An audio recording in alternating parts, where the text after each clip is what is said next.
This is a video by RealLifeLore, sponsored by the Great Courses Plus. We all know that volcanoes can cause a massive amount of destruction whenever they erupt. They can wipe out entire cities like what happened to Pompeii in the Roman Empire, or devastate entire regions like when Mount St. Helens erupted in the United States. But is it possible that if a volcano erupted with a massive enough force sometime in the future, could it actually destroy all of human civilization on the planet? At some points in the past, volcanoes have actually come pretty close to doing exactly that.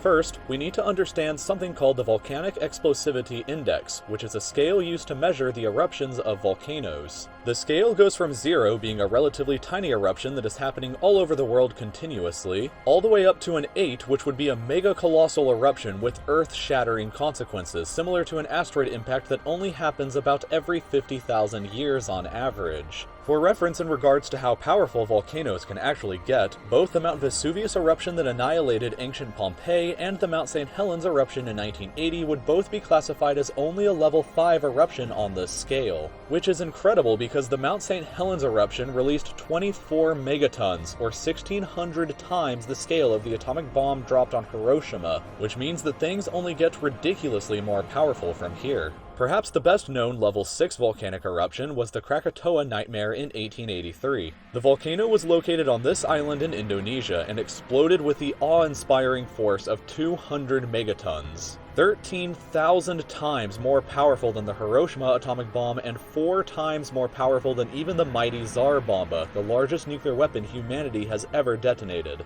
This epic explosion generated the loudest sound ever known to have happened in human history, shattering sailors' eardrums that were located 64 kilometers from the blast, and capable of being heard perfectly clear as far away as Perth, Australia. Almost the entire island that the volcano was located on was completely blown apart. The blast was so powerful that it sent coral reefs that had been dormant for centuries on the ocean floor hurtling towards land as if they were asteroids. And the explosion generated 30-meter-high tsunamis that ravaged the rest of Indonesia. Everybody on the nearby island of Sabisi was killed in the immediate aftermath, and in total up to 120,000 people in the islands were killed in the immediate aftermath of the disaster. There were reports of human skeletons on rafts that had gotten lost at sea trying to escape that began washing up on the east coast of Africa 1 entire year after the explosion. But perhaps the worst part about volcanic eruptions is the massive amount of ash that gets pumped into the atmosphere that can block out the sunlight and cause global temperatures to drop dramatically.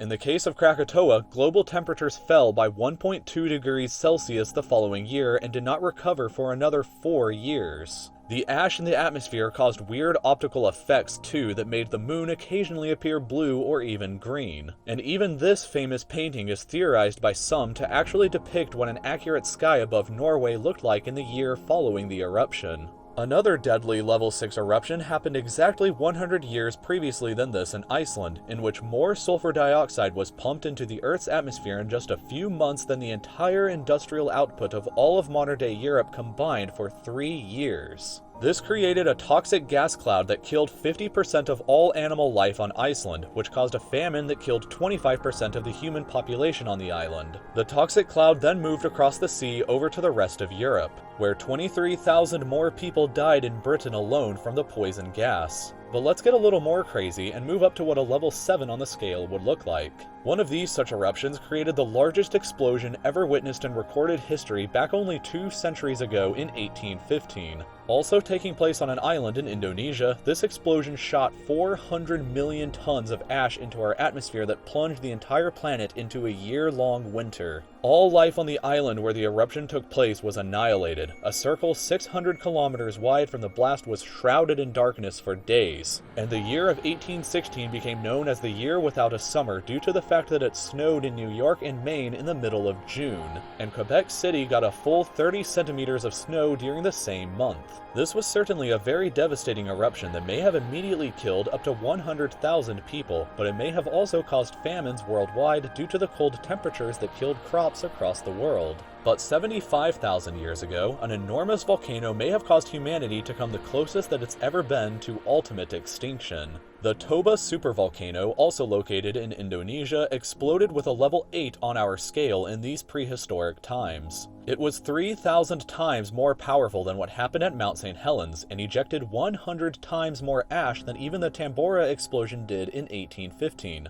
This was enough ash to completely bury all of Luxembourg beneath a full kilometer of the stuff, or all of Argentina beneath 1 meter. It sent the planet into a decade-long winter where global temperatures dropped by as much as 15 degrees Celsius, and early humanity was possibly almost destroyed by it. The global human population may have dwindled to as few as a mere 3,000 people during those hard times, which is about the same number of people that currently follow me on Facebook and Twitter. But humanity managed to persevere, which leaves the interesting question of what would happen if a level 8 supervolcano exploded today.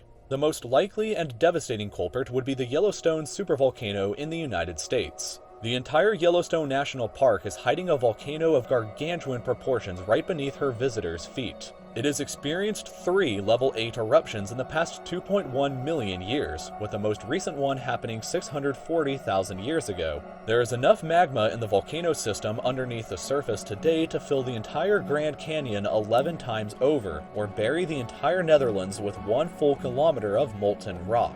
It is estimated that the volcano has about a 1 in 700,000 chance of exploding each year, which is absurdly unlikely, but what would happen if we were absurdly unlucky?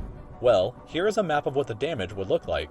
The states of Wyoming, Idaho, and Montana would be largely buried beneath a full meter of ash, which would render them all uninhabitable. Anybody who didn't evacuate from these 3 states would likely be killed in the aftermath of the explosion. Salt Lake City and Denver would also likely suffer major damage and casualties. The only parts of the mainland US that would escape any ashfall would be southern Texas and southern Florida. This event would likely create either the largest mass grave or the largest refugee crisis in history, as entire states worth of people would have to be evacuated and probably flee east. The entire western United States would be completely devastated and agricultural production in the country would be crippled. It would be the biggest disaster in history and likely throw the United States into a depression multiple times worse than the 1920s stock market crash. This in turn would throw the entire world economy into a severe depression, and coupled with a 10-year-long winter caused by lingering ash in the atmosphere and the resulting massive crop failures and famines, and the world would be a very tumultuous, cold, and frightening place.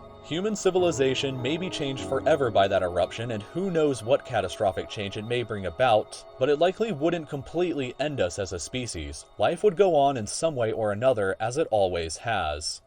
Now, after saying all of that, I must take the time now to once again thank my incredible sponsor, The Great Courses Plus. The Great Courses Plus is a subscription on-demand video learning service where you can subscribe to and watch unlimited top-notch courses that are taught by brilliant Ivy League professors, as well as experts from National Geographic, the Smithsonian, the Culinary Institute of America, and hundreds of other extremely qualified individuals. They offer an unlimited access to thousands of different lectures over pretty much anything that you could possibly be interested in. If you enjoyed the video that you just watched, then I would strongly recommend their course titled The Joy of Science, which includes lectures on volcanic activity, earthquakes, and plate tectonics. It's a really fun subject to learn about and helped out a lot with the research that I conducted for this video. You can watch these or hundreds of other courses completely for free when you sign up for a 30-day free trial using the link on your screen now, www.thegreatcoursesplus.com/RealLifeLore, or you can click on the link that's in the description. If you enjoyed the video that you just watched, then I hope that you'll subscribe to my channel by clicking here. You can visit my Patreon by clicking here, watch some older videos of mine by clicking over here on the left, and I'll look forward to seeing you again for the next new video soon.